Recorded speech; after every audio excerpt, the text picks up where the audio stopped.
Welcome to Maximum Resilience with me, Kelly Bazzani, as we go on this epic journey of how to own your power and the steps to take that lead you towards an incredible life of maximum resilience. This educational, powerful, engaging, and inspiring show will change your perception of addiction while we revolutionize the approach that ensures mental health as we address a worldwide epidemic. Let's shift the paradigm, promoting mental and emotional wellness. We do recover. Experience the transformation from addiction to living your best life. Here's the secret: to learn how to master unleashing your full potential every day in every way. Maximum Resilience starts now. Hey, everybody, I get to be the co-host, hang out with Kelly. You want to know about resilience? Take a look at who's listed in the top 10. I got to say it like 3 times. Resilience coaches. Kelly is right up there. There's a reason she's there. It's not just about what you go to school for, how many degrees you get, how many businesses you own. It is about how you take your life experiences and you punch them up to the place where people like you and me every day living your life can actually do something with it. See, that's what this is about. So today's show is so important because we're going through a phase right now where 87% of the people out there say they cannot handle, they're just overboard. And they just can't. They say 87% say we are crisis after crisis after crisis after crisis. So, here's the crisis you are not in. You can choose. You can choose. You can choose to get up in the morning. You can choose not to get up. But today, Kelly is really rocking the tops off of the Mount Everest bundles of what, because she has got the power of conscious choice, and conscious choice matters. Take it away, Ms. Kelly.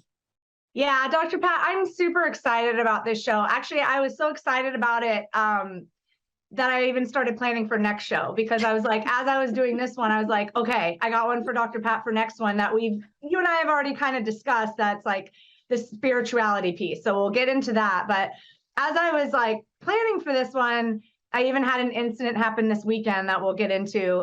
That's just a perfect example. And you're right. Especially since COVID hit, we have been just walking around just super unconscious. And I don't, whether it's intentional or not intentional, we're just really robotic. And so I'm really excited to kind of kick off this show with a quote. And my coach, Anna, is going to kill me because I'm going to look down at my paper. Sorry, Anna. But I need to when I quote people, because when people quote sometimes, I'm like, oh, nice quote, and they're like, I know. And I'm like, yeah, that was Maya Angelou, but good quote. So I'm going to just look down for a second and say this quote by Dr. Joe Dispenza. And I love this one to kind of kick off our show. And it says, each time you make a new choice that is in alignment with your future, you are priming your brain to install the neurological hardware to actually think, act, and feel like the person you want to be in the future. And the reason I wanted to start with that is because that is what our show is going to be about today. You are what you think about all day long. And that can go positive or negative in any direction. So I'm excited to kind of kick this off with you today. We're going to talk about today, what thoughts are leading to your choices? And I don't think we take the time to kind of think about that as we go about our everyday life. We kind of wake up, we have breakfast, we take the kids to school, we get on a Zoom, and we're doing a lot of that unconsciously. So how mindful and conscious are we when we're making those choices? And so I kind of want to, before we start a segment, I just want to give an example of what happened to me, because I kind of want to put it into context. I'm driving to get my hair done because, I always get my hair done before we kick off the show. Mm-hmm. A personal about me. And I'm driving, and it's a 2-lane highway, and there's like barrier and river on the side of me. And I'm just taking my time, being all mindful and present. And a lady starts coming over into my lane. And, it's the kind of Pac-Man lane, the bump, bump, bump. And I can hear it. I can hear her come over because I'm conscious and present. And I'm waving at her. I'm like, hey, like, you're coming over. Hey. And she just keeps not even looking, coming. And I'm like, hey, at this point, I'm honking consciously, like, and she comes over. So I'm like, thank God there's no one in back of me. And so I kind of go on the other side of her and I'm waving and I get, I get the bird from her and I stay conscious and present. And I kind of want to put that in the context of our mind for a minute before we go into segment 1. So obviously, she's unconscious and not present while she's driving. And I just want to kind of think about that in the context of when we're having conversations with people, are you crossing over their boundaries into when they're like, hey, hi, I'm conscious and present having a conversation with you, and you're just not mindful, or in your own thoughts. When your inner child's like, hey, I'm not comfortable with this when you're making this decision, and you just kind of keep going over those boundaries unconscious. So I'm excited to kind of start kicking off our segments and start talking about this a little bit, because that's just kind of a physical analogy of how we're just kind of driving around, either physically or mentally or whatever, just not really conscious. Yeah, exactly. So I'm really excited about today's show. Yeah. And part of this too is, there could be moments that you have where it's really a non-event. But I will tell you that there are moments you have, and I had one of them. It almost cost the life of my best friend. Mm-hmm. And it was such a seriously silly, unconscious moment that for whatever reason, God, spirit, whatever you all believe in, so looking out for me that I turned around just before I started to see the car roll off the scenic view in California. Mm-hmm. Now, how many of those do you go through the day? The incidentals where you think, just going to float around. Okay. Oh, I don't even see forget about it. I don't even see the road. I don't even see the water you're talking about. But aren't you going to talk about what this means, Kelly, and how it is important then too to access these? Yes. I am. I want to start off with a little psychology. We talk about Freud a little bit, right? We live 80% of our lives in the subconscious. 80%. And so what that means is when we're 80% in the subconscious, we're unaware of what our thoughts are. And what lives in that subconscious for us are fear, shame, guilt, all those unpleasant thoughts that we're thinking about all day long. Only 20% of the time are we in our conscious. And that are the things that are aware and rational. And I need to say that again, rational thought. So when we're walking around in our day and those choices that we're making, those are also agreements we're making with ourselves and with other people. So if we're not waking up and being intentional about our day, we think that we're doing good. Right? We're waking up, we're taking the kids to school. Like I said, we're getting on our Zooms, we're doing it. But are we doing it consciously? Meaning we're doing it rationally? Or are we doing it unconsciously? Meaning being driven by fear or shame or old thought patterns and beliefs. And the reason I bring this up is because it's so powerful. Being mindful of our thoughts is your thoughts become your feelings become your actions become your habits become your identity, and your identity becomes your destiny. So when we talk about emotional resilience, because I'm all about resilience, that's your capacity and your ability to find these thinking errors and identify them. So when you're going throughout your day and you're making these decisions or you're making these thoughts, are you catching them and challenging them and going, is this rational? Is this logical? Am I making this thought or decision out of fear? Am I basing it out of past things that haven't worked out for me? Am I seeing a pattern here? So, if it's outside of your conscious awareness, are you questioning it for yourself? How true is this really for me? And so what I'm seeing a lot in my coaching, right, or repeated patterns coming up for people, and they're like, well, this isn't working out in my relationship. Well, this isn't working out in my business. Well, what thoughts are you leading with, right? And so people will come to me and just be like, well, I'm lazy. Okay, well, how true is that really? Because if you're leading with that thought and it's based on certain kinds of things, that's what you're thinking about all day long, and that's becoming your identity for yourself, right? But how rational is that? So you're accessing your unconscious thoughts, right? the truth, right, doesn't require a lot, right? But a lie doesn't like to be challenged. And so when we're thinking of all these things for so many years, right, it's like really hard when you start to challenge that lie, because it's been programmed for so many years in that unconscious. So bringing it, kind of flipping that iceberg over and making your conscious thought 80% is really difficult for people, especially if you've been in addiction, right? And let's just be very clear real here. Let's just get everybody. Okay, we've already talked about in previous shows the wide range of addiction. So we just want to be clear with y'all out there that cannot put down your phone right now, like you may be texting. We're talking about the wide range of addiction. We've talked about alcohol, we've talked about drugs, of course. We've talked about social media, we've talked about cell phones, we talked about gambling. So you just pick whichever one you want. But it is especially challenging because we're fighting with an illusion, right? That's what you're saying. Now, here's a good example. I grew up as a kid, and from the day one, I was called lucky. I mean, I don't know where my relatives came up with this, but something must have been happening with me. They even named my boxer, my dog, Boxer, Lucky.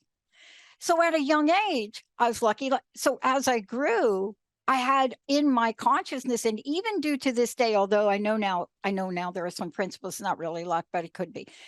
But if you grow up with people just telling you, man, you're lucky. They took me to the racetracks. I picked the bets for people because lucky. See, now that's a positive influence, right? But if you get too dependent on it, like if that becomes my identity, and then the day that the bet does not win, like if you pick the Buccaneers or something, the day that it doesn't happen, it just blows you away. And then what do you have? You have nothing, do you? You don't have anything to fall back on, right? Because then that memory or that emotion is too painful, embarrassing, shameful to consciously face, right? And then that's stored in that reservoir, and then that makes up that unconscious mind.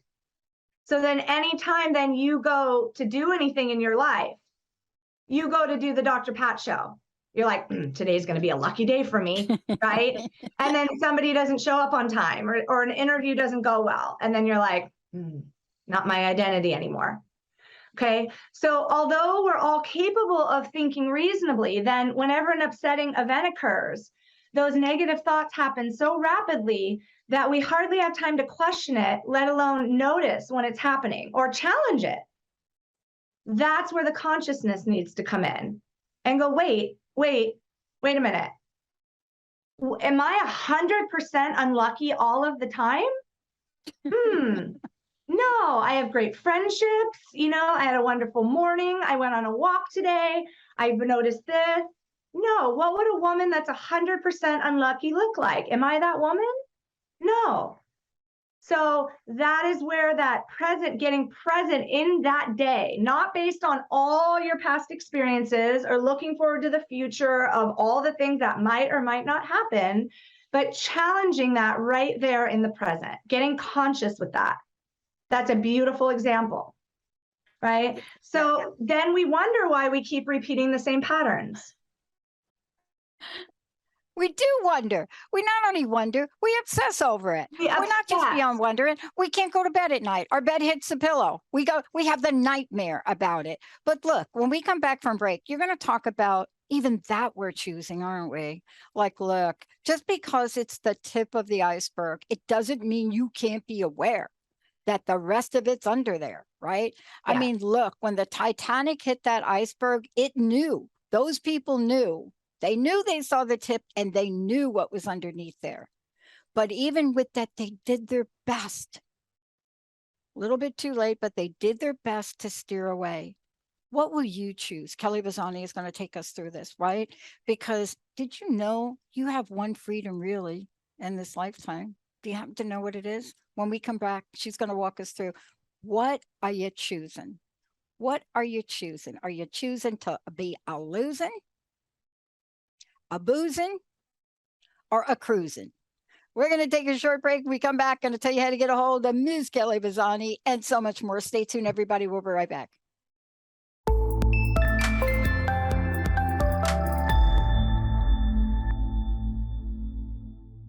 Hey, everybody, welcome back to Maximum Resilience with Kelly Bazzani. I'm Dr. Pat. I get to really, I have the honor of sharing these conversations with her, but she brings it.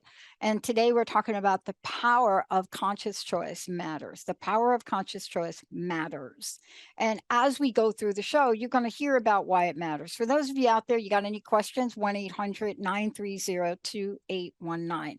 So how do you awaken? How do you do this? How to awaken your thoughts? Right? So that you understand what can be dominant, what can be driving. Are they going to get you to where you want to go or not? Before we go and we talk about what are you choosing, right? Like as you go for that donut right now, how do people find out about you? Let's give them your website. Go ahead, Kelly. Let folks know how they can work with you. Yeah, my website is www.myresiliencecoach.com. And we offer so many services. My speaking page is there. My media page is there. One-on-one coaching services, group coaching packages. We're expanding. We have so many exciting things coming up. So that is the way to get a hold of us, www.myresiliencecoach.com. Awesome. Okay, look, you set the stage for us to really bring this really to the level that we need to have it out. Yeah. What are you choosing? One, do you know what you're choosing? And do you know what not choosing is about? Take us through the part of that iceberg that people don't realize, even in the moments where they think they are actually doing something. Yeah, I think one of the most powerful things my master coach ever told me is, what do you want to create, generate, and cause? And I want to go through that a little bit, because where I see people have the conflict is, again, the truth does not mind being questioned. A lie does not like being challenged. And so what I will hear from people is that they want to create, let's say, peace. And they want to create, they want to generate oneness. And they want to do all this with communication. And then I'll say, well, what happened with your husband, or what happened with your friendship? Well, I was right and they were wrong. Okay, but where does that align? So I always like to take them through and say, well, what are you choosing there? And what I always say is, like, is the pain of staying the same greater than the pain of changing?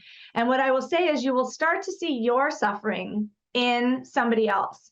So for example, I always say, you need to look between going from a doormat to too abrasive, because when people go to set that boundary, they're not conscious either way, right? So they weren't conscious. I want to just give an example as I'm doing this. So you went from being, oh, I had to become emotionally unavailable because I was not being assertive enough, and I had to back away from friendships, and I had to do all this. So I had to be emotionally unavailable. And I went unconscious for a while. I went away from family and I became very low key and this and that. Okay. But then when you go to change and you want to create communication and stuff, right? Then you're like, I don't know what to do. I want to do that, and then people start becoming emotionally unavailable to you, right? So you're suffering, but then you start seeing the other people suffering in that relationship with you. Or you're like, I need to start being assertive. I'm going to start cutting people off. But then you notice that when people are like, you might want to like tone that down a little bit. You're getting a little abrasive. They start cutting you off. So you start seeing the suffering that you are feeling. Then you're seeing the suffering in other people and they start cutting you off. Okay. So the consciousness that you have to start doing is like finding that balance between your inner knowing of what you need to do and the outer expectation of others, right? And so do you ever find yourself knowing that you need to make a change, but that takes consciousness of really looking at yourself and going, I need to get present with what needs to happen here with myself, and really be intentional when I wake up every morning, knowing that that change needs to happen. I can't go unconscious. And that starts with building trust within yourself. Consciousness is keeping agreements with yourself and being intentional with yourself. Dr. Pat, I know you know this. Yeah. I wake up every morning and make a conscious decision not to drink or use. I set my intentions for the day of, how do I want to feel today? Do I want to feel calm? Do I want to feel grounded? And I make my actions that day align with how I want to feel. So if I'm running around all day chaotic and missing deadlines and not keeping agreements to myself, that doesn't align with how I want to feel for the day. Same thing in relationships. If I want to create, generate, and cause communication, but every time someone's offering me feedback, I'm like, no, that's not right. I don't see that perception. That's not aligning. I'm going unconscious to what is being said. So if the same things keep happening in my life and I'm not choosing to listen to that, that's a choice. I can choose that, but I'm going to keep getting the same results I've always been getting. Yeah. Same thing in my recovery. If I'm waking up and my family's saying to me like, hey, I think that maybe you might want to take a look at some of the behaviors you're doing, I can choose not to listen, but I'm going to probably keep getting the same results until I'm ready to start getting conscious with myself and start looking at that. Yeah. I mean, because what we're talking about is making a decision or not making a decision is an action. When you don't make a decision, you are making a decision. That is correct. That is correct. It kind of goes off our first episode. It does, doesn't it? Right? That's just how I am. That's a choice. Right? That you're not going to recover. Well, that's just how I am. I'm an addict. Okay, well, that's a choice, right? So you can choose what you're going to do with that decision, because that's what you're using as your identity. And you're not shifting to that consciousness of going, maybe I can look at that and maybe there's other possibilities there, right? So it's the same kind of mentality in consciousness. Yeah. My mama was from the South, right? My stepmama. I talk about her a lot. Literally tried to save my life, but nobody can really save your life for you, right? Isn't that a choice? You got to save your own dang life. But she used to say stuff, and I didn't realize till much later in life where she got it from. She would say, girls, she'd say, girls, look, because the girls before my brother, girls, look, oh my gosh, you're just making a mountain out of that. You need to turn that mountain into a molehill. And like, I didn't even know that was like biblical, like a scripture thing somewhere in there. But she would say things like that to all of us. Half the time we didn't have a clue until we got older.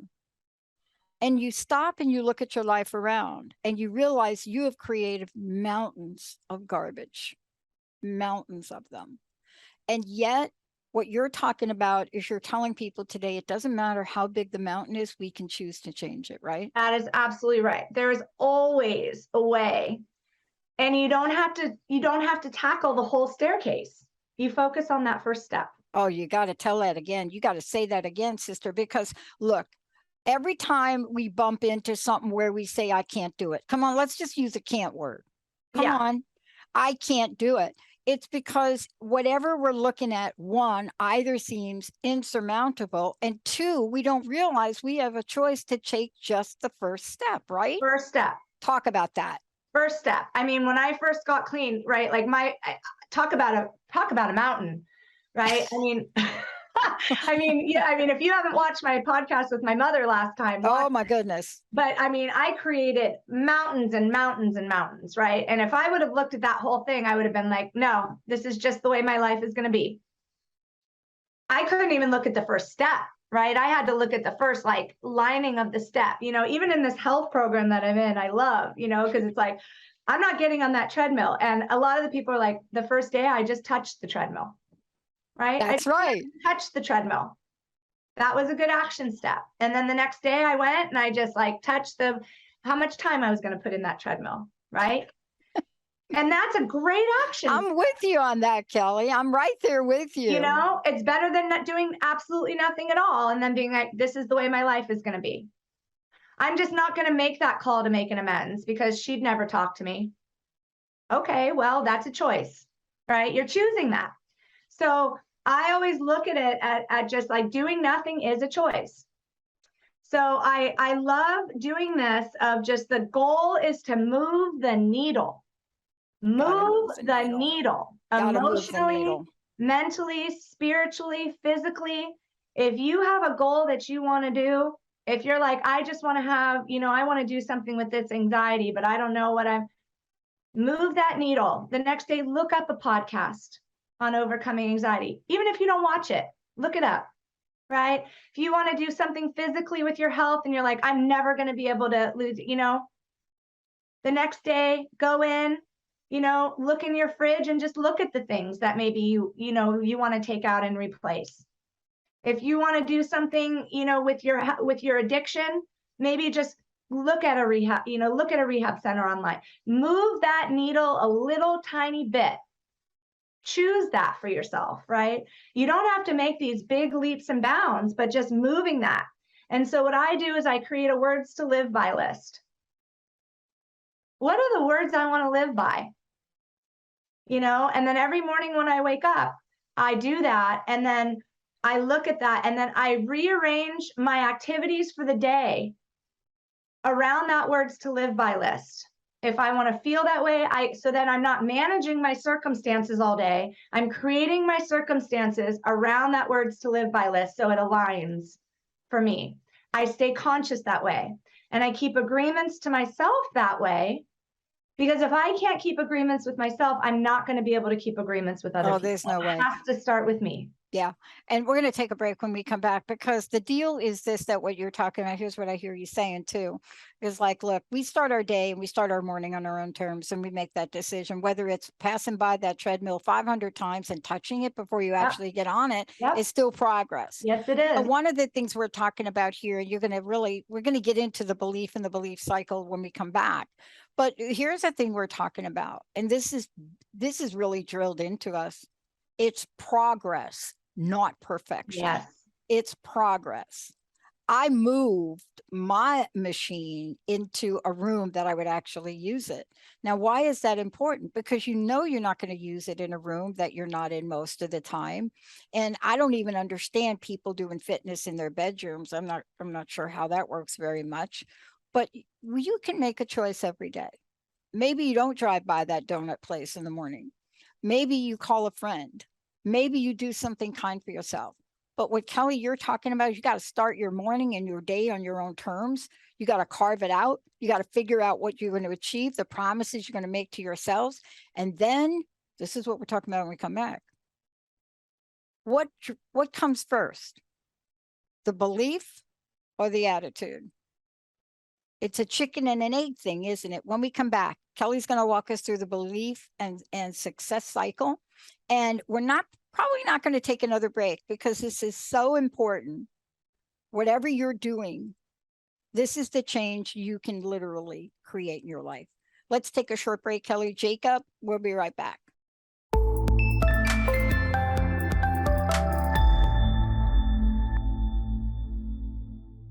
Yeah, everybody, welcome back. So good. Kelly, before we rock and roll, let's tell people how they can find out about you and how they can work with you, more importantly.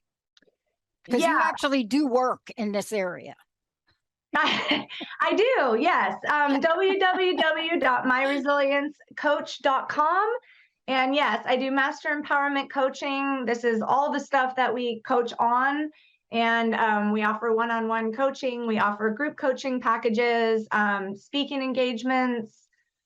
If you name it, we do it. And we just got awarded also, as Dr. Pat said, top 10 in 2022, but we also just won best life coaching this week in our 3 counties in Sacramento area as well. So it has been a big week for us all around.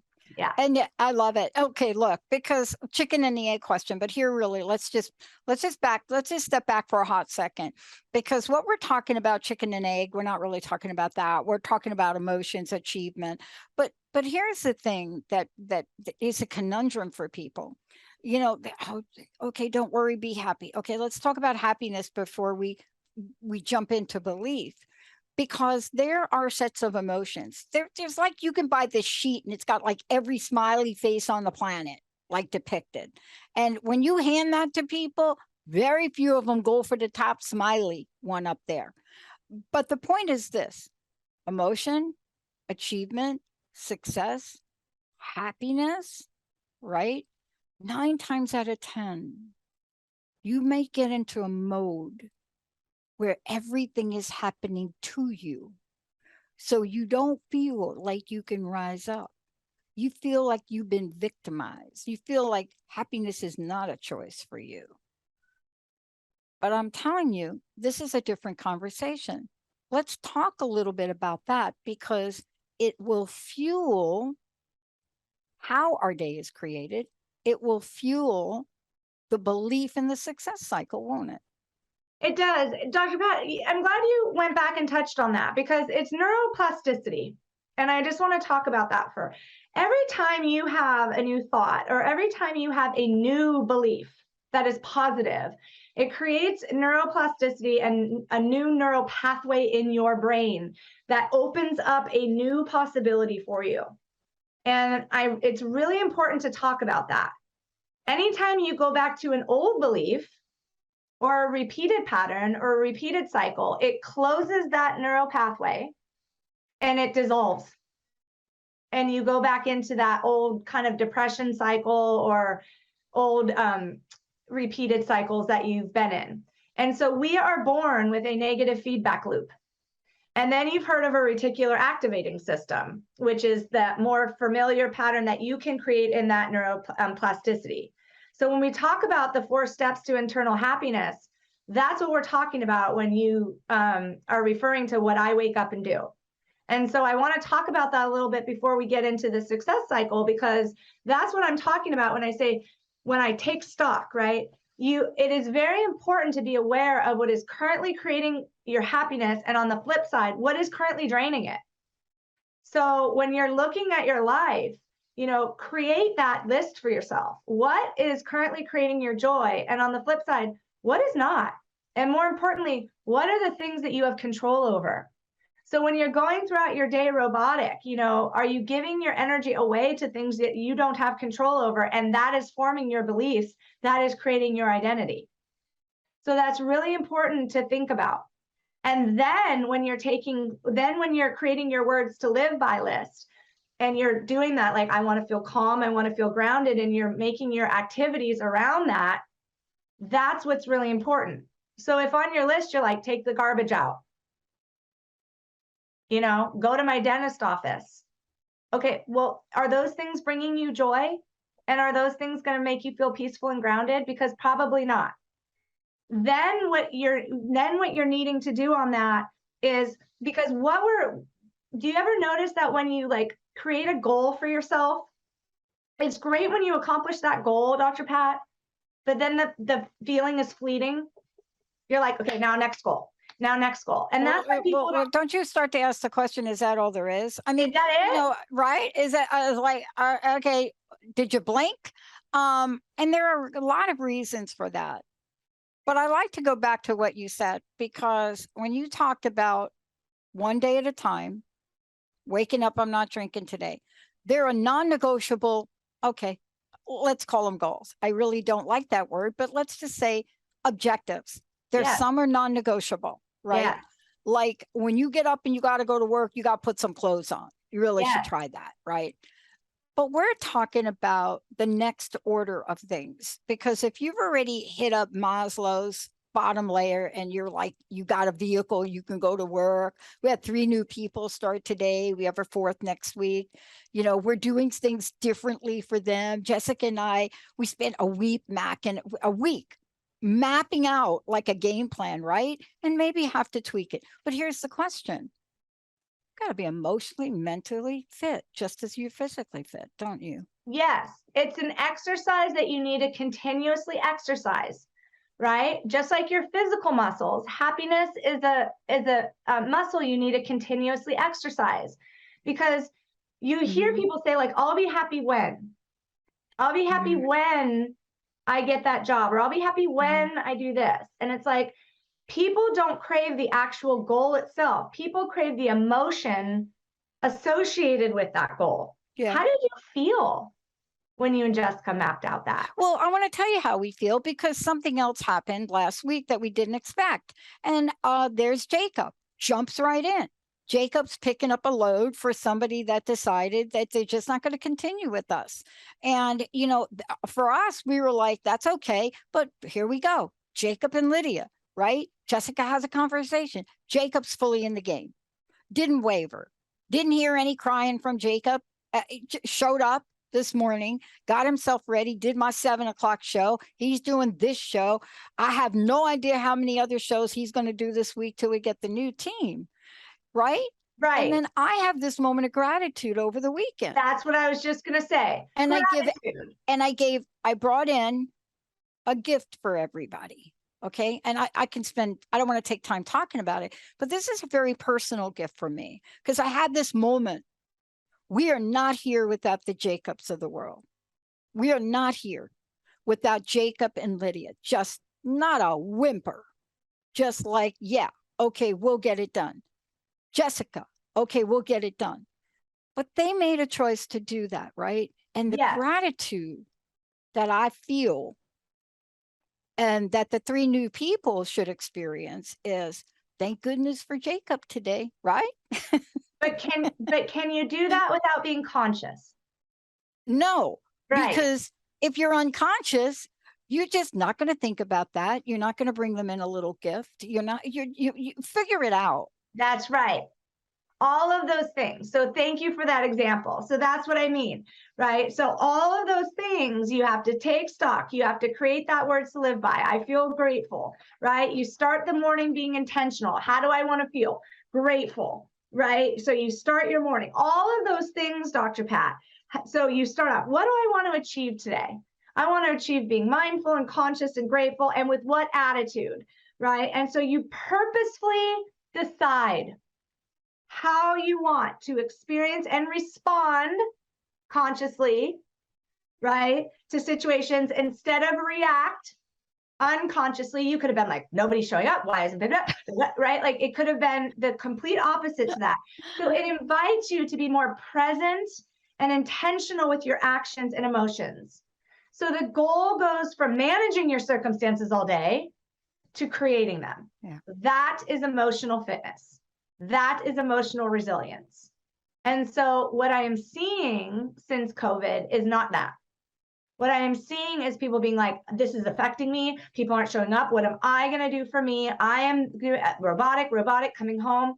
We are not connecting, right? We are not connecting. We're not going out for walks, seeing that flower grow out from the pavement and going, wow, that's resilient. I'm resilient. We're not coming home and eating and connecting with our food. We're not putting our food in our mouth and connecting with it and going, thank you. I am grateful for this food that is nourishing me. We're not going to our family members, connecting and getting conscious and being like, God, I'm grateful. We're all healthy and happy right now. Yeah. You know, Kelly, I want to ask you about something. I want you to roll right into this for me because I want to touch upon this for people. And I know what you're doing. You're taking us from belief to potential action results. We're going to talk about that. Yes. We're going to talk about belief. Here's where the confusion lies sometimes that I get emails and they, okay, nickname, Pollyanna Patty. Okay, I'm okay with that. But every once in a while I get an email because I'll mention something. 2 things can exist at the same time. I could be furious at the Small Business Association and the EIDL loan people. And I don't get furious really, but I could be really annoyed to their lack of compassion of one, thinking COVID is really over for small businesses and you better make your darn payment or we're going to charge you interest on this disaster loan, right? Yeah. So I can be in that space and at the same time be grateful that I got it. That's See, right. this is the confusion in the spiritual world. Yes. Spirituality doesn't mean you take action on your own behalf. You want to talk to that? I do. I love that. And that's the kind of, that's the dialectical behavioral therapy for me. 2 things can exist in the same space. And I just learned this on a training and then did it on a training as well. You can be scared and brave at the same time and do it anyway. Story of my life. Mine too. Right? And so that is the whole concept of this as we go into the success cycle. Right? You can look at a goal or you can look at a conversation you need to have, or you can look at something and be like, man, I'm really scared. I'm in between. I call it the in between. I'm in between. I'm scared and I want to be brave and I'm going to do it anyway. And so that leads us right into this, right? When we look at the belief a success cycle. I call it the scarcity versus the abundance cycle too. You have belief, and then you have potential, and then you have action, and then you have results. And I always ask people, out of those four things, belief, potential, action, and result, what is the most important thing to have success? And what do you think, Dr. Pat, is the main answer that I get out of that? I want to hear you say it. Result. That's right. Results. You need results. And then the second is action. You need to take action. And I thought it was action too. I'm like, action. I'm a doer, right? Like, I do. You need to do.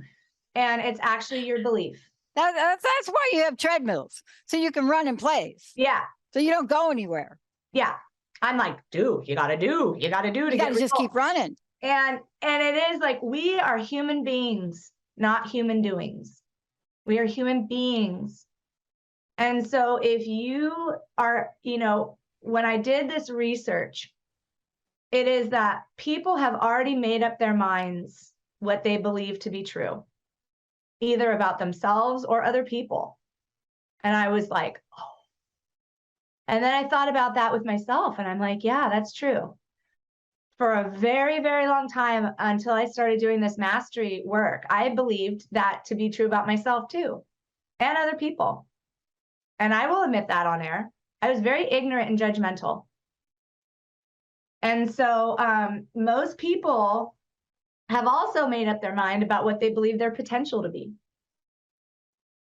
And so emotional intelligence gives you the potential, but it doesn't mean you're going to do anything with it. And it doesn't matter what you tell them either. You have so much potential. They're like, right? And I see that in my coaching, and it burns me out, So the actions we take are determined by our sense of certainty about us getting what we want. So if we think we're going to get what we want, then our potential, we're like, oh, okay, I have the potential to do it if I know that I'm going to get what I want, or I believe that I'll get what I want. Right. And so that's why people don't put it in as much. And then let's just talk about the ripple effect from this too, because he started out with Joe, Dr. Joe Dispenza. And so Joe actually made a conscious choice after the movie, The Secret in the Book. He told us, don't ask us about create my day, the quote anymore. And I never understood it, right? But he made a choice. And for whatever reason, that's his choice. Yep. Because his life was going in a direction that he knew about. But here's the question that we want to ask. We're creating a ripple effect. See, if I make a decision about an action I'm going to take, and believe me, I'm not done with the whole EIDL and the fact that our lawmakers are thinking it's over for small. I'm not done with that, but I know how I'm going to approach it. I'm not going to approach it angry. I'm not going to approach it disrespectfully. I'm going to approach it with a very financial brain. I'm going to approach it with, did you know? I might write a letter. I might do a video. Why would I take that approach? Here's why. Because just like the horn honking thing that you mentioned earlier with the finger, woman flipping you the finger. So here's what I don't want. I don't want that anger, resentment to come back at me. Talk about that ripple effect. It's our show. It's our show we did on the 4 agreements. It's emotional poison, right? And that's why I love these shows, because they all go, when that lady did that, right? I'm human. I'm a human being, right? I was like, is she kidding? Right? But I thought, this is my day too. If I do, it's emotional poison. What am I going to accomplish in my consciousness going unconscious with her? If I engage with her right now, I'm going to cause an accident. I'm not there anymore in my life, right? Was I upset? Sure. Like you said, can I be angry and hurt in the same moment? I absolutely can. You can be all of those things on Monday where I can have a much bigger effect talking about consciousness than I can right here on Auburn Folsom Road, right? And so to your point with the EIDL, I've seen that too, right? Even with my student loans, right? Getting taxed on a student loan forgiveness, right? Like there are so many things in this world, but now I use my voice now where I know it can have an impact. And so our human potential is so extraordinary that the only thing stopping us from tapping into it is our belief about what is possible. I know what is possible. Now, do I get burnt out sometimes because not everybody, Dr. Pat, is going to want our gift? Yeah. Do I keep doing it anyway? Because one person might hear it? Sure. Yeah. Right? And so the more we tap into our potential, the more action we will take. And then obviously, the more action we take, the higher chances we'll achieve the results we want, right? Okay. But what if deep down we don't really believe we can have what we want? And I speak to this because I have the sensitivity towards the addict side, right? Because addiction, I felt, on the podcast with my mom, I'm like, I didn't really speak to the addict side, right? Because it is a disease. But our belief will subconsciously decide what actions we take and impact the way in which we take them. And remember that subconscious, that's all driven by fear. That is why I need to speak to the power of being conscious and present, because that will be reflected in the results we get. Yeah. And let's talk about this too. There's also what we also want to call a shock wave, right? Yes. Let's just talk about the shock wave, Yes. because part of the shock wave in looking at all of this, and let's bring this round full circle. The shock wave is also embedded in what the belief is, right? And what do I mean by the shock wave? I mean that if you believe, one, that you're not worthy, I'm just throwing that one out there, there are a million, but if you believe you're not worthy, then what is the shock wave that gets created to reinforce that belief that you think you're not worthy? And by the way, how do you discontinue the effects of that so that you can stop getting more unworthy things? Well, let's take it full circle, right? So your result is the product of what we do or don't do, and how much we're motivated by what we want. So getting what we want reinforces that belief. Okay, so let's take it full circle. I'm not worthy is the belief. Obviously, then it wouldn't access our potential for us to take action to get the result we want. If we're like, I'm worthy of this job. How do you think we're going to access that potential? Well, that potential is going to get activated to get the results we want, right? Yeah, So, and please remind everybody that the decision to believe you are not worthy is a choice. It's all, let's just, okay. Let me just talk about me and my mom's podcast real quick. Okay. Just for a second. Okay. No, it was a great podcast. I thought I needed to hear from my mother for years how proud she was of me. My mother tells me that every day in and out. I'm proud of you. I'm proud of you. I'm proud of you, honey. And it is authentic and genuine. But I didn't believe it. So I'm like, I need to do this. I need to do this. I need to do, I need a best life coach, best.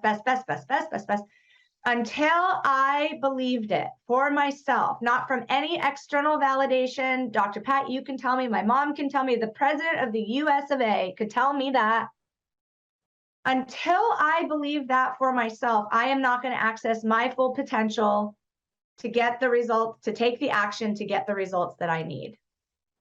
Nobody is coming. Your life is 100% your responsibility.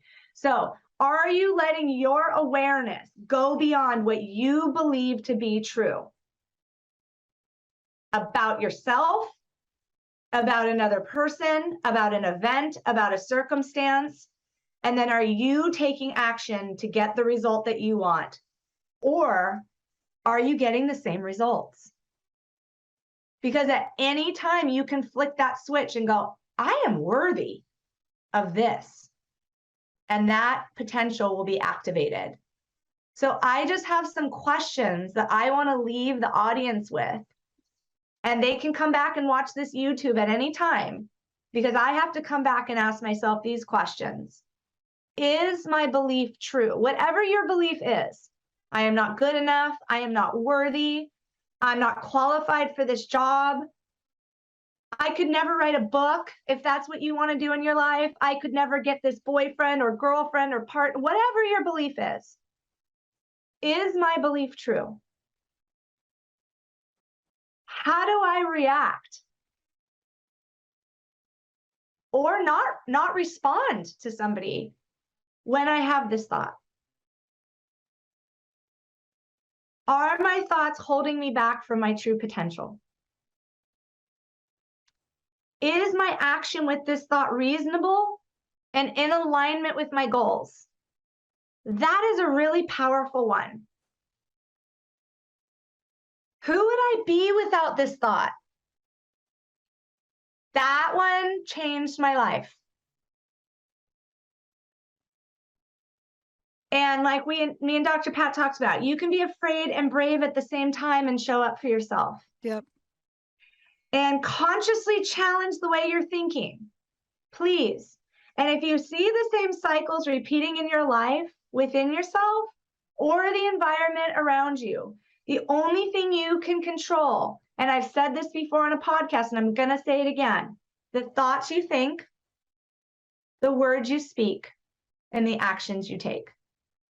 Really, really powerful, because it leads to the behaviors you consistently embody, and it becomes an identity. Negative or positive? Are they rational? And are you acting out of unconscious emotions, fear, shame, guilt, or rational? And Dr. Pat, I don't know if you have things to leave them with based on that, but when you're looking at that last part of all of this, it's just really important when you look at that success cycle, it all starts with that first belief. Yeah. I want to just say this to people. I want you to think of just one thing in your life that you're totally, and you know, another one of my favorite words, procrastinating about. I'm not going to tell you what it is because it doesn't matter. It could be picking up the magazines that have been laying on your table for a month. It doesn't matter. I want you to pick one thing today. And I want you to ask yourself, what do I believe about this? You know, what is hanging on to me obsessively about this? And then start with what Kelly just said to do. And that is come up with a sentence that absolutely annihilates that belief that's in the way. Right? That's right. And then take one action. Like she said, some days you're going to touch the treadmill. I want you to touch the magazines, because here's the thing.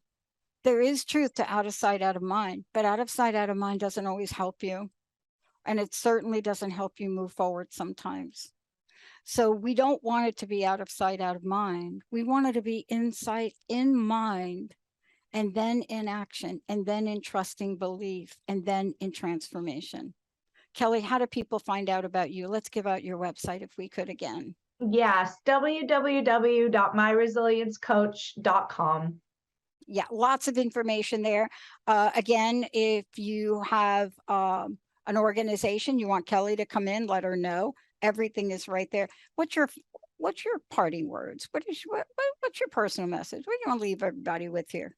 I just want you to know, like, to become serene, understand that you are a thought evolved being, and you are the master of your gardens of thought.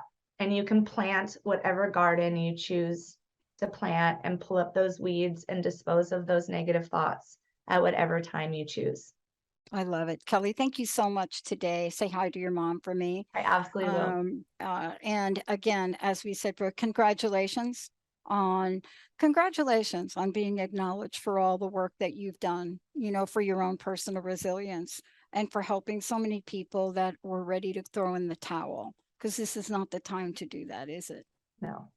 This is Kelly, the time when they need it the most. Yeah, you pick up that dang towel, I'm telling you, put it in the washing machine. You got to clean that towel off. Right. I mean, if you're gonna have like a white towel or whatever towel you're gonna have, make sure the dang thing is clean. Both of us. They need both of us right now. Yeah. Fabric softener is optional. Kelly Bazzani, I'm Dr. Pat. Thank you, Jacob. Thank you all for tuning us in, turning us on. Please, one thing today. Just one. We'll see you next time. Thank you for listening to Maximum Resilience with me, Kelly Bazzani, your ally for addiction. Tune in the first Monday of each month at 11 a.m. Pacific, 2 p.m. Eastern on transformationtalkradio.com. Engage in this epic journey of how to own your power and the steps to take that lead you towards an incredible life of maximum resilience. We do recover. Experience the transformation from addiction to living your best life. For more information about maximum resilience and me, Kelly Bazzani, visit myresiliencecoach.com. That's myresiliencecoach.com.